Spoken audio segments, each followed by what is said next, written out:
चलिए शुरू करते हैं। फास्टर माइंड सक्सेस क्लासेस में आप लोग का बहुत बहुत स्वागत है। आइए हम लोग शुरू किए हुए हैं। इस चैप्टर का नाम है वास्तविक संख्या। क्लास 10th का मैथ हम लोग शुरू किए हुए हैं। चैप्टर का नाम है वास्तविक संख्या। क्या नाम है? वास्तविक संख्या। यानी इस चैप्टर में हम लोग जो है पहले संख्याओं के बारे में पढ़ेंगे। अध्याय 1 है, अध्याय 1 शुरू किए हुए हैं। चैप्टर का नाम है वास्तविक संख्या। आइए इसमें हम लोग पहले संख्याओं के बारे में पढ़े, यानी पहले बेसिक कंसेप्ट जो है पढ़ेंगे इस चैप्टर को वास्तविक संख्या का, तब उससे आगे हम लोग चैप्टर को पढ़ेंगे। अगर वीडियो नहीं देखें तो पार्ट 1 वीडियो जाकर देख लीजिए, इसके पिछले क्लास में पढ़ा है। यानी पहले संख्याओं के बारे में पढ़ाए थे, कल पढ़ाए थे भाज्य और अभाज्य संख्या के बारे में, और आज हम लोग जानेंगे आगे सम संख्या, विषम संख्या, परिमेय संख्या, अपरिमेय संख्या, तब वास्तविक संख्या के बारे में हम लोग सीखेंगे।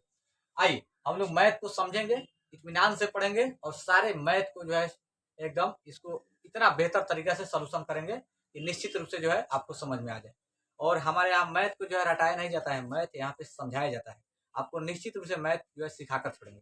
आइए अगला जो हम लोग का क्वेश्चन है यह है सम संख्या, 5वां। कल 4 तक पढ़ा दिए थे। सम संख्या किसे कहते हैं? सम संख्या किसे कहते हैं? सम संख्या किसे कहते हैं? वैसी संख्या, वैसी संख्या, वैसी संख्या जो दो से पूर्णतः विभाजित हो, पूर्णतः विभाजित हो उसे सम संख्या कहते हैं, उसे सम संख्या कहते हैं।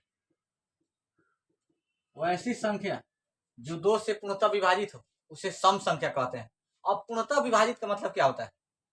किसी भी संख्या में, किसी भी संख्या को सम विषम की पहचान करना हो तो सबसे पहला ट्रिक जानिए कि हम लोग उसमें 2 से भाग देंगे। यदि शेषफल 0 आ जाता है तो वह सम संख्या होगा, यदि शेषफल 0 नहीं आता है तो क्या होगा? विषम संख्या होगा। आइए जैसे यहाँ पर आपके सामने 2 उदाहरण देते हैं। जैसे 4 लिखा हुआ है और 7 लिखा हुआ है, ठीक है। हमें बताना है कि सम है कि विषम है। तो इस दोनों संख्या में 2 से भाग देंगे। 2 से कितना से भाग देंगे? 2 से भाग देंगे। यदि शेषफल 0 आ जाता है तो वह संख्या सम होगा, यदि शेषफल 0 से बड़ा आता है तो वह संख्या विषम होगा।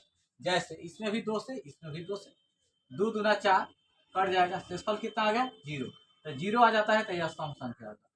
बोलिए क्या आता है? सम संख्या। यानी 0 आता है तो सम संख्या। इसमें भाग देंगे तो 2 से कितना हो जाएगा? 2 तिहाई 6, यानी इसमें शेषफल 1 आ गया। शेषफल काफी आ गया? 1 आ गया। तो ये हो जाएगा आपका विषम संख्या। कौन सी संख्या हो जाएगा? विषम संख्या। यानी आप समझ गए होंगे यदि शेषफल 0 आता है तो सम संख्या होगा, और शेषफल 0 नहीं आता है तो क्या होगा? विषम संख्या होगा। आइए इससे आगे हम लोग इसको समझते हैं।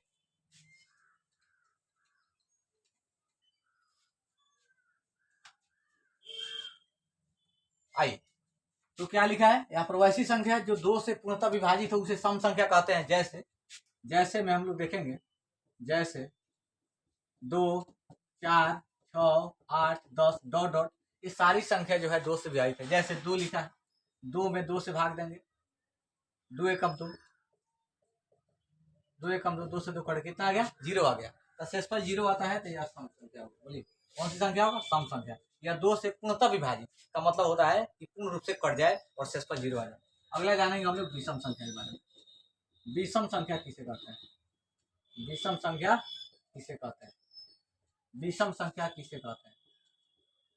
विषम संख्या किसे कहते हैं?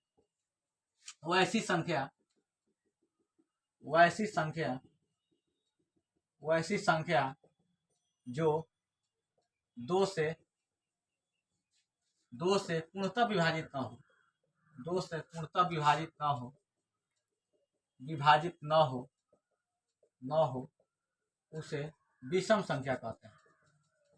उसे विषम संख्या कहते हैं। उसे विषम संख्या कहते हैं। वैसी संख्या जो 2 से पूर्णतः विभाजित न हो उसे विषम संख्या कहते हैं। इसका मतलब हुआ कि जिस संख्या में 2 से भाग देने पर शेषफल कुछ बच जाता है तो वह विषम संख्या होता है। पूर्णतः विभाजित का मतलब पूर्णतः विभाजित न हो। पूर्णतः विभाजित हो तो इसका मतलब शेष 0 आता है। अब पूर्णतः विभाजित न हो इसका मतलब शेषफल जो है 0 से बड़ा आता है। जैसे कहा जाए 1, 3, 5, 7, जैसे में 1, 3, 5, 7 डॉट डॉट दिया।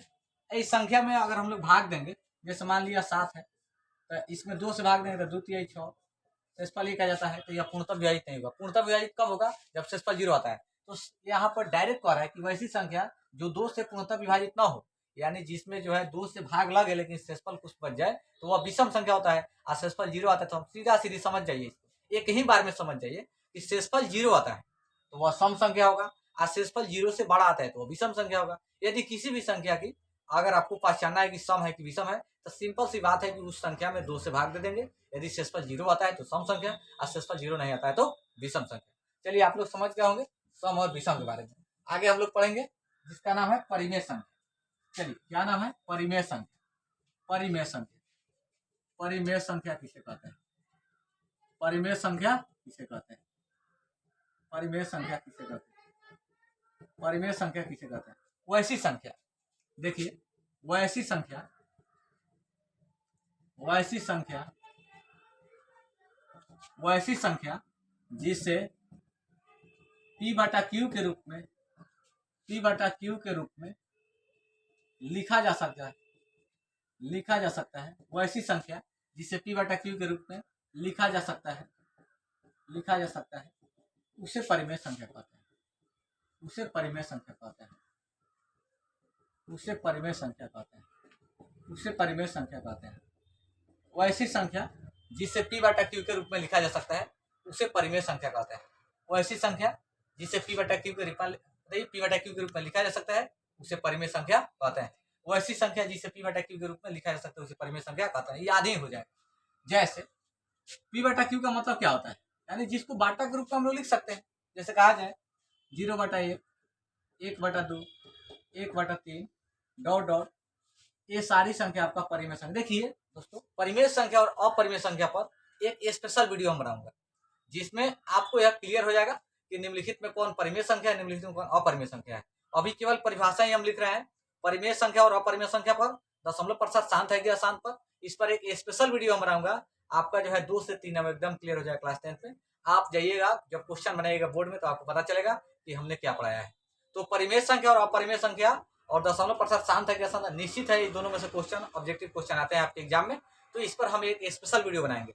अभी फिलहाल हम लोग इसके परिभाषा को ही समझते हैं, और इसके बाद जो अगला जो वीडियो आएगा उसमें परिमेय अपरिमेय पर कैसे हम लोग पहचानेंगे इसको ट्रिक के साथ हम बताएंगे। आइए आप इस वीडियो में बने रहें। यानी अगला जानेंगे हम लोग अपरिमेय संख्या। अपरिमेय संख्या किसे कहते हैं? अपरिमेय संख्या, अपरिमेय संख्या किसे कहते हैं? अपरिमेय संख्या किसे कहते हैं? अपरिमेय संख्या किसे कहते हैं? वैसी संख्या, वैसी संख्या जिसे P/Q के रूप में नहीं लिखा जा सकता है। वैसी संख्या जिसे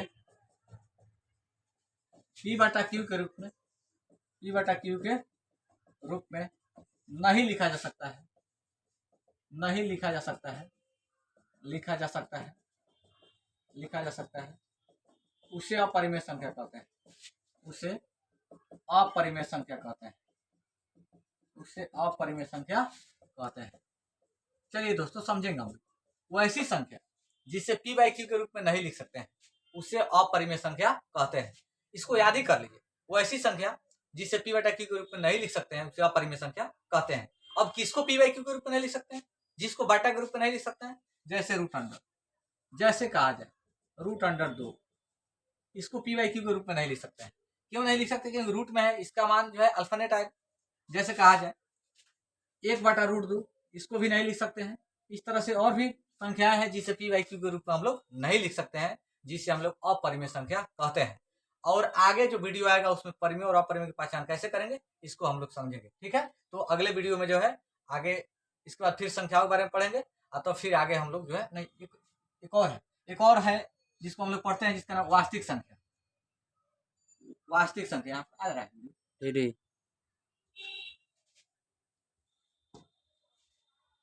चलिए शुरू करते हैं। इसका नाम है वास्तविक संख्या। क्या नाम है? हाँ, अब हम लोग आ गए वास्तविक संख्या पर। देखिए अब हम लोग आ गए वास्तविक संख्या किसे कहते हैं। वास्तविक संख्या किसे कहते हैं? देखिए चैप्टर का नाम था वास्तविक संख्या।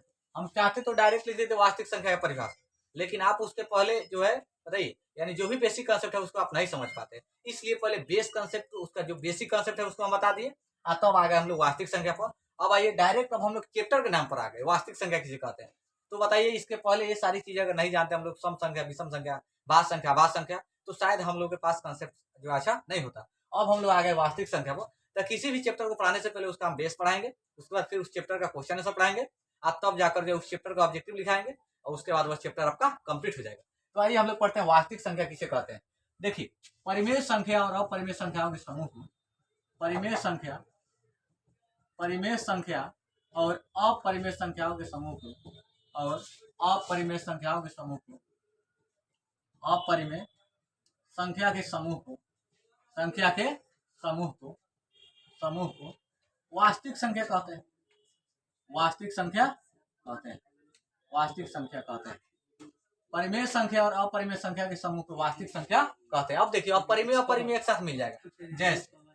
जैसे में देखेंगे, जैसे 1/2, 1/3, √3, √2, 1/4 डॉट ये सारी संख्या यानी परिमेय और अपरिमेय संख्या एक साथ मिल जाता है, तो ये आपका कहलाता है वास्तविक संख्या। क्या कहलाता है? वास्तविक संख्या। और एक संख्या हम लोग और जान लेंगे, पूर्णांक संख्या के बारे में। पूर्णांक संख्या किसे कहते हैं?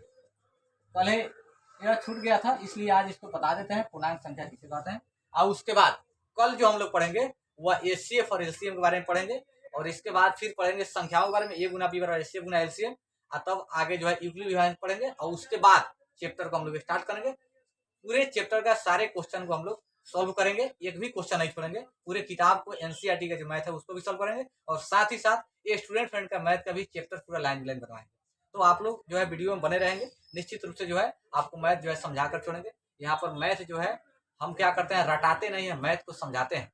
जो भी विद्यार्थी पढ़े हैं उन लोग को पता होगा, जो लोग नहीं पढ़े हैं वो एक बार क्लास में आइए, आपको पता चल जाएगा। आइए, तो पूर्णांक संख्या किसे कहते हैं? प्राकृत संख्याओं के समूह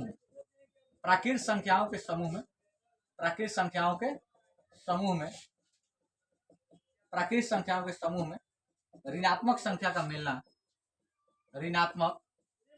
मिलना